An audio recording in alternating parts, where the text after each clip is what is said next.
మోడీ లాంటి నాయకుడు ఉంటేనే దేశం సురక్షితంగా ఉంటుంది, దేశానికి తిరుగుండదు. చూడండి, సర్జికల్ స్ట్రైక్స్తో మొదలైంది ఇమేజ్ బిల్డింగ్. సో ఇప్పటి వరకు సరిహద్దు ఎవరూ దాటలేదు, ఎల్ఓసి ఎవరు దాటలేదు, సరిహద్దు పక్క పెడదాం. సో మోడీ మొదటిసారి దాటాడు అన్నారు. పొలిటికల్గాను డిఫెన్స్ ఎక్స్పర్ట్స్ నుంచి స్టేట్మెంట్స్ వచ్చాయి. సర్జికల్ స్ట్రైక్స్ అనే పేరు చెప్పకపోయినా ఎల్ఓసి దాటి చాలాసార్లు ఇండియన్ ఆర్మీ ఆపరేషన్ జరిపిన ఉదాహరణలు ఉన్నాయి, పీఓకేలు అన్నారు. కానీ అది ఎవరూ పట్టించుకోలేదు, ఎందుకంటే ఆ పబ్లిసిటీ ఆ స్థాయిలో వచ్చింది. ఆ తర్వాత మీకు పుల్వామా దాడి తర్వాత బాలాకోట్ స్ట్రైక్స్, దీంట్లో వాస్తవం కూడా ఉంది. ఎందుకంటే అంతకుముందు ఎవరు కూడా 1971 తర్వాత ఎవరు కూడా పాకిస్తాన్ ఇండియా సరిహద్దు దాటి, అంటే నాట్ జస్ట్ ఎల్ఓసి, మనం పీఓకే ఎల్ఓసి కూడా అనడం లేదు, ఎందుకంటే పీఓకే కూడా మనదే అని మన వాదన. So deep inside Pakistan Khyber Pakhtunkhwa స్టేట్లోని బాలాకోట్ మీద అటాక్ చేశారు. వాస్తవంగా ఇది ఒక మేజర్ చేంజ్ మోర్ దెన్ 50 yearsలో. కానీ దేశంలో ఎప్పుడు ఇది జరగలేదంటూ కూడా బ్రాండ్ ప్రమోషన్ జరిగింది. ఇంట్రెస్టింగ్ ఏంటంటే 1971లో పాకిస్తాన్ 2 ముక్కలు చేశారు ఇందిరాగాంధీ నాయకత్వంలో ప్రభుత్వం. 2 ముక్కలైపోయింది పాకిస్తాన్. మీకు 90,000 అబోవ్ సైనికులు, పాకిస్తాన్ సైనికులు 90,000 మంది తల వంచుకొని ఇండియన్ ఆర్మీ ముందు లొంగిపోయారు.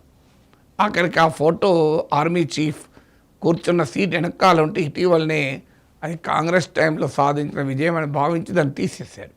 అన్ఫార్చునేట్, అది కాంగ్రెస్ బీజేపీ విజయం కాదు, భారత విజయం అది. కానీ ఆ రకంగా 1971 వార్ను మించిన వాతావరణం. వాస్తవంగా బాలాకోట్ స్ట్రైక్స్లో ఒక్క పాకిస్తాన్ సోల్జర్ చనిపోలేదు. పాకిస్తాన్ తీవ్రవాదులు ఎంతమంది చనిపోయారు కూడా మనకు తెలియదు. So Balakot strikes are significant, దాంట్లో డిస్ప్యూటే లేదు. కానీ మరి 1971 వార్ విజయంతో పోల్చకూడదు కదా, ఆ స్థాయిలో పోలిస్తే అసలు కంపారిజన్ లేదు కదా. అయినా స్ట్రాంగ్ మ్యాన్ ఇమేజ్ ప్రొజెక్ట్ చేశారు. ఫస్ట్ టైం ఇటీవల పోస్ట్ ఆపరేషన్ సింధూర్ ఆ స్ట్రాంగ్ మ్యాన్ ఇమేజ్ మళ్ళీ ప్రశ్నార్థకమైంది.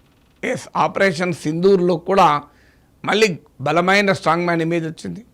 పాకిస్తాన్ను మన మిలిటరీ, మన ఆర్మ్ ఫోర్సెస్ పవర్ఫుల్గా అద్భుతంగా సమాధానం చెప్పాయి, దేశం గర్వించదగిన రీతిలో.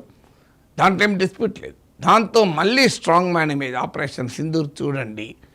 కానీ ఎప్పుడైతే ట్రంప్ నేనే యుద్ధం ఆపాను అన్నాడో మోడీ ఇమేజ్కి ఒక పెద్ద సవాల్ మొదలైంది. ఇప్పటికీ ట్రంప్ను స్ట్రేట్గా యువర్ రాంగ్ అనలే మోడీ. ఫారిన్ మినిస్టర్ అంటున్నారు, వాళ్ళు అంటున్నారు, వీళ్ళు అంటున్నారు, కానీ మోడీ అయితే ఇంతవరకు ట్రంప్ను యువర్ రాంగ్ నువ్వు ఆపింది నిజం కాదు అనలే. ఈలోగా పాకిస్తాన్ డిప్లొమాటిక్గా చాలా ప్రాధాన్యత పొందింది గ్లోబల్ జియో పాలిటిక్స్లో. ఆ పోస్ట్ ఆపరేషన్ సింధూర్ సౌదీ అరేబియాతో ఒప్పందం కుదుర్చుకుంది. మీకు ఇరాన్ ఇప్పుడు వార్లో కూడా కీలక భూమిక పోషిస్తోంది, అమెరికాతో స్నేహం పెరిగింది. ఇదంతా కూడా పోస్ట్ ఆపరేషన్ సింధూర్. దాంతోపాటు ఆపరేషన్ సింధూర్ ఆగది అని అన్నారు, కానీ ఢిల్లీలో దాడుల తర్వాత ఇప్పటి వరకు అసలు పాకిస్తాన్ సంగతి తేలుస్తామని కూడా మోడీ మాట్లాడుతున్నాడు. మీరు గమనించండి, ఈ ఎన్నికల్లో కూడా అసలు సంగతి తేలుస్తామని కూడా అంటలేదు. ఎందుకంటే అడిగితే అంటే క్వశ్చన్ వస్తాయి. బట్ ఢిల్లీ వెళ్ళాల తర్వాత ఎందుకు ఆపరేషన్ సింధూర్ మొదలు కాలేదు, కంటిన్యూ కాలేదని క్వశ్చన్ వస్తుంది.